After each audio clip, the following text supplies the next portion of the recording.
আজকে রান্না করেছিলাম গ্রাম বাংলার হারিয়ে যাওয়া একটি খাবার। আসসালামু আলাইকুম, কেমন আছেন সবাই? আজকে রান্না করেছি তিল আর সরিষা দিয়ে চাল কুমড়ার পাতা।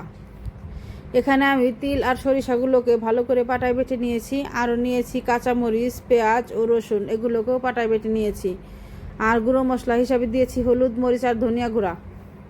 এখানে আমি কোনো আদা দিইনি, কারণ এই রান্নায় আদা দিতে হয় না। আদা দিলে পরে এই তরকারিটা দিয়ে একটা আদার গন্ধ লাগে, সেই জন্য আদা বাদে আর সব কিছুই দিয়েছি।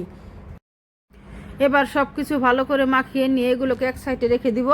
আর আগে থেকে যে চাল কুমড়ো পাতাগুলো আমি ভালো করে ধুয়ে পানি ঝরিয়ে নিয়েছিলাম, সেগুলোকে আমি একটা কিছুর উপর নিয়ে তারপরে এর গায়ে, কুমড়ো পাতার গায়ে এই মশলাগুলো ভালো করে লাগাই নিয়ে তারপর আমি এটাকে পেঁচিয়ে নিব।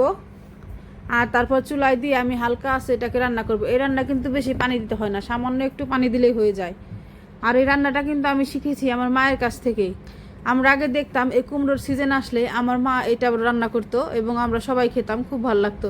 সেই দেখে দেখে আমার শেখা। এই চাল কুমড়ার পাতা কিন্তু আর অনেকভাবে খাওয়া যায়, এবং এই তিল শসা দিয়ে মাখিয়ে এটা কিন্তু তেলে ভেজেও খাওয়া যায়। তাছাড়া এটা ডাল দিয়ে মাখিয়ে বড়া হিসাবে খাওয়া যায়। এই চাল কুমড়ার পাতাটা কিন্তু শাক হিসাবে ভেজে খাওয়া যায়। অনেকে আবার শাক হিসাবে খেতে চায় না, বলে চাল কুমড়ার পাতার গায়ে কাটা থাকে।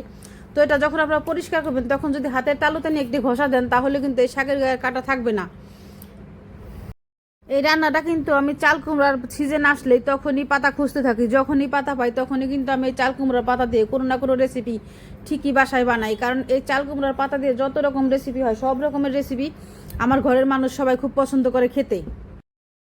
আমি কিন্তু এখানে বাজার থেকে তিল কিনে আনিয়েছিলাম। যেই তিলটা খোসা ছাড়ানো থাকে ওই তিলটাই ব্যবহার করেছি, কারণ তিলের খোসা ছাড়ানো অনেক ঝামেলা।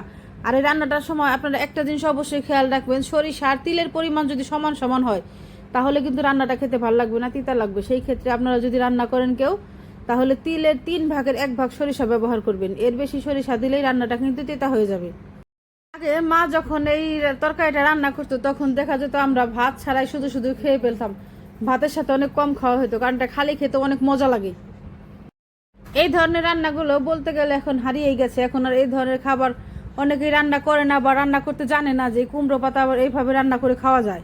তো আপনাদের যদি ভালো লেগে থাকে তাহলে আপনারা একবার হলেও এই কুমড়ো পাতাটা এইভাবে রান্না করে খাবেন এবং খেয়ে আমাকে জানাবেন যে আপনাদের খেতে কেমন হয়েছে। আগেকার দিনের একটা খাবার। আপনাদের যদি আমার রেসিপিটি ভালো লেগে থাকে তাহলে অবশ্যই আমার পাশে থাকবেন। ফেসবুক থেকে দেখে থাকলে একটি ফলো দিবেন, আর যদি ইউটিউব থেকে দেখেন তাহলে অবশ্যই একটা সাবস্ক্রাইব করে আমার পাশে থাকবেন। ধন্যবাদ সবাইকে।